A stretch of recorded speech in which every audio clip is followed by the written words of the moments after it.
Hi, Paul. Hi, everyone. How are you? Good. How are you? Very good, thank you. I'm excited to speak with you, and thank you for agreeing to talk. Well, it's all good. Thank you. The pleasure's ours. All of ours. All right, it sounds good. Here we go. Hi, Paul Sakis, Good News Planet. I'm speaking to meet the first family of connections and celebrate National Family Reunion Month. Eat, talk, share. Connections begin with family.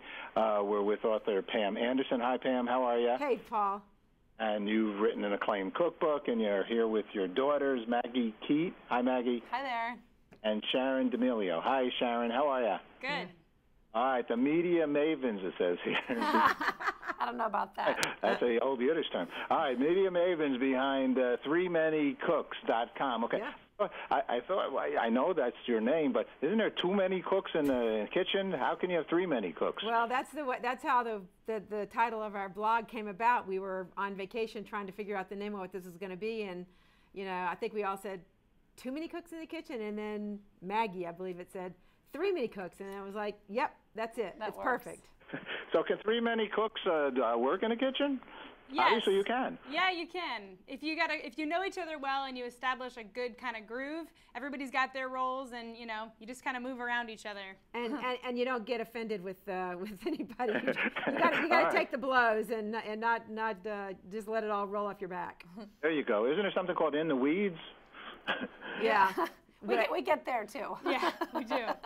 But you've now the joy that you have, Pam. I'll start with you. Is that it says her daughters? So it's a real family operation, right? That's right. Yes, I mean I'm a cookbook author. I've written 8 books over the last 16 or 17, 18 years, and I'm so proud of this book.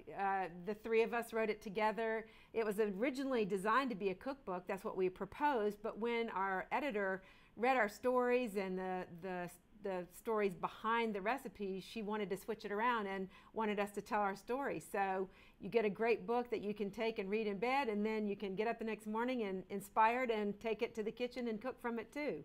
And the name of the book is? Three Many Cooks. What do you think of that? All right. But it's not .com, is it? No. No. Yeah. But you have a great website talking about .com. Maggie and Sharon, tell us about your website, because it seems like you also have, and your website, I imagine, mirrors your Facebook and your Twitter and your Pinterest and Instagram and so on and so forth, right? And YouTube too, right? That's true. We have a food blog where we share the recipes that we come up with in the kitchen, and really what we post there are the recipes that we can't not share, the recipes that we've had fun perfecting, and and the stories, and again, just like our book, the stories behind those recipes and how they came to be. So that this is our way of putting it out into the world, so that it doesn't just stay with us, that we can share it with our friends, our family, and even people we don't know, which is really cool. Yeah. Well, give us an example, simple recipes that bring families together. So we're really very family-oriented. We're involved with a big peace event in September that we'll talk about later, and it's all about the future generations and children and so on. And so it's summertime. What would be a nice recipe if you were going to invite your family gathering, make a family gathering happen? What would be some good thoughts? Well, actually, I think Sharon's probably got the best recipe to bring, for that. Yeah, well, I mean, event. it's summer, and we love fresh vegetables and fresh fruits, and incorporating those into our food. And I am a huge fan of pasta. I married an Italian, Sharon D'Amelio, and so I love to make pasta salad and to put whatever's freshest in there. And this is cucumbers and fresh tomatoes and a little bit of feta and some black olives. And I hate mayonnaise. It's just a thing. And so one of the ways that I have come up with to get rid of mayonnaise and to add more nutrition for kids and for older folks is to take hummus, just store-bought hummus, and thin it out with a little bit of water until it's pourable. And you just drizzle it over your pasta salad or your potato salad or whatever, and you toss it. And it's super easy. It's really creamy. If you get one that has a little bit of spice in it, a spicy one or a lemony one, it adds another sort of punch of flavor, packs a little bit of protein with those chickpeas, and it's so easy. It comes together quickly, and it's beautiful. Yeah. Oh, I like that. When I was growing up, my father, and this was very unusual, he used to take garbanzo beans, which I guess are chickpeas, and he would take this the potato masher thing, that beautiful. Yes. He was mush 'em in, but he was a mayonnaise guy. We were we were mayonnaise. Hellman's Bay. I can't. He made every. So he would mush 'em, and that would be our dish, and it was very unusual. And he would do the same thing with avocado. Yeah. He'd mush it and he'd put mayonnaise in it, and that was like an appetizer. When you say pasta is a very economical dish as well, right? Yeah. It's really, really cheap. And then, when you buy vegetables that are in season, there's lots of them. There's a bumper crop. That's cheaper too. So, buying things that are in season and then tossing it with some cheap pasta and a little bit of hummus, you don't have a ton of ingredients. I also think if you've got a large crowd coming to your event, Maggie's got the perfect solution for you. Go Maggie. Well, when our whole family gathers, which we will next weekend in the Smoky Mountains of Tennessee for our family reunion, we will have upwards of 80 people gathering. What's the address on that? Yeah. I'm no fool. I'm from New York. But what we've found is when you get that many people together, you just really have to have options. We've got everything from vegans to beef lovers in our family. So when we do something like a burger bar, we put out a veggie burger, a turkey burger, a beef burger. And then instead of just doing lettuce, tomato, onion, cheese, that's not really newsworthy.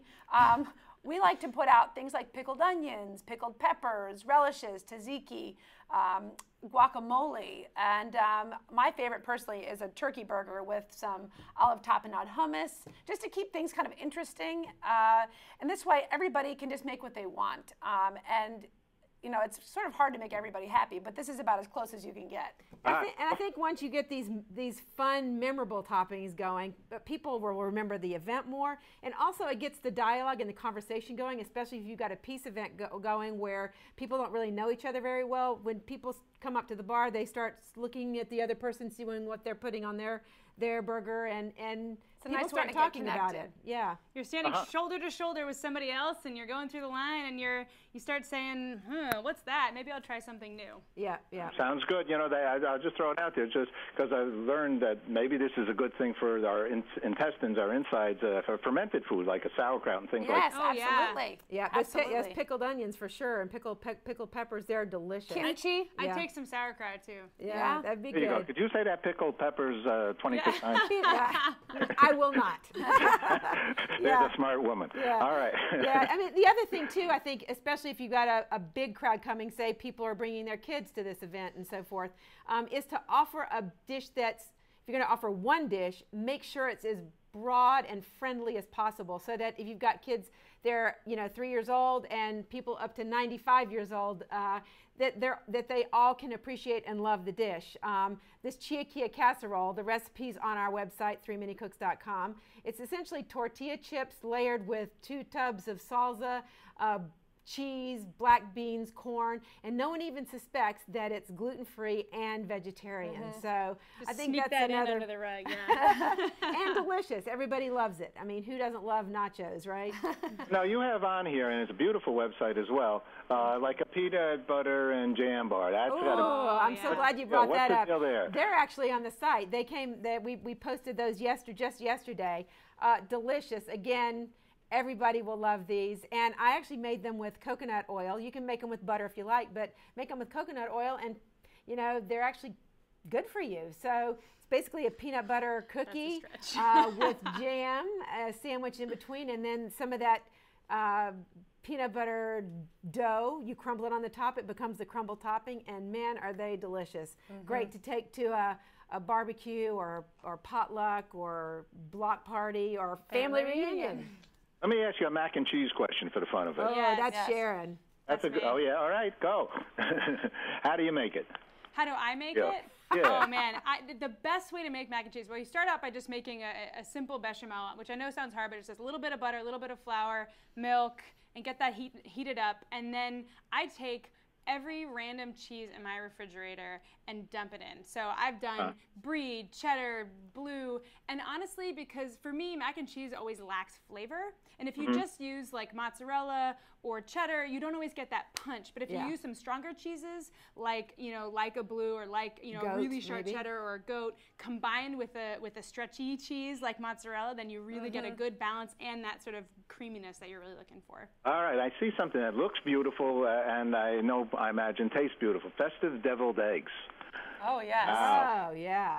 We do those a lot. Of course, I grew up on the panhandle of Florida, and I was born in Alabama. So, you know, we don't really have events at very infrequently do we have events where there's not deviled eggs on the table. And no matter how many you make, there's just never any left at the end. That's true. It's true. Yeah. What's the green in there? I'm looking at the picture on your website. The green. I'm trying to think. We have so many deviled egg recipes on our site that I'm trying to remember which one it is. Probably cilantro, maybe a little salsa. Cilantro. I mean, you can put anything in there. You know, just put it in the food processor or the blender, and you can spice it up however you want. Oh, actually, we've got one on the site where you actually pickle the eggs in beet juice and vinegar, and it makes them pink. Ooh. And then fill them. And boy, are those especially pretty in the spring. And yeah. a topic of conversation. Yes. Real healthy. All right, well, you guys are doing real well. Let me ask you two quick last questions. What's good news for each one of you? Good news. Well, I'd have to say the best news in my life is that both of my daughters now live in the area, and my granddog, Eloise, and my new grandson, Dashiell, and we all live near one another. And I mean, for me, family is important, and having everybody nearby is just the best news I could wish for. I can understand. Maggie? Mom took it right out of my mouth. I have a new 6-month-old baby, and he is the light and joy of my life. And I'm still just adjusting to new motherhood and loving every second, except at 2 o'clock in the morning. Sharon? Good news for me is I'm still looking for the day when everybody on this planet has good food like we do, and everybody has a chance to participate in delicious food. And so, you know, I think we're still working on that good news. So our last question is, since we have this peace event on September 21st, it's the International Day of Peace. 193 countries agreed to a day for peace. And at 12 noon, what we hope to do is we're going to have a moment of silence worldwide, the global truce, hopefully, and feed each other and kind of a thing. So what is peace for each one of you? Sharon, why don't you start? Sure. I mean, I think there is no peace without justice. And as far as I'm concerned, that starts at the very, very core of who we are, which is what we eat and who we eat it with. And so peace for me is, you know, clean water and good food for everyone, just as an absolute starting point for recognizing the humanity of everyone. Well stated. Maggie? I think, you know, for us, we're food people. You know, that's how we show people we love them, care about them. It's how we bring very different people together. So for us, peace is just sitting around the table with people, good friends, new friends, and enjoying a home-cooked meal together. I love it. Grandma Pam? Yeah, I mean, I stole her line a minute ago. That would be my line as well. I will remember this day, and perhaps I will gather a diverse group of people around my table, people who don't believe like I do, who have different ideas and thoughts, and bring those people around the table, because I think that's what gets rid of all of those barriers and dividers and so yes. Well, it starts with good food. But I would but on that night, we will stay away from topics of religion and politics. That's a good idea. It's a beautiful thought, all three, and thank you so much. If you do, I hope you do on that day, take some photos or make a video, and I'll be honored to broadcast it. Oh, wonderful. Okay. Thanks, Paul. All righty. Well, you're all a pleasure. Thanks so much for sharing good news. You. Take care. Bye-bye. Bye. Bye.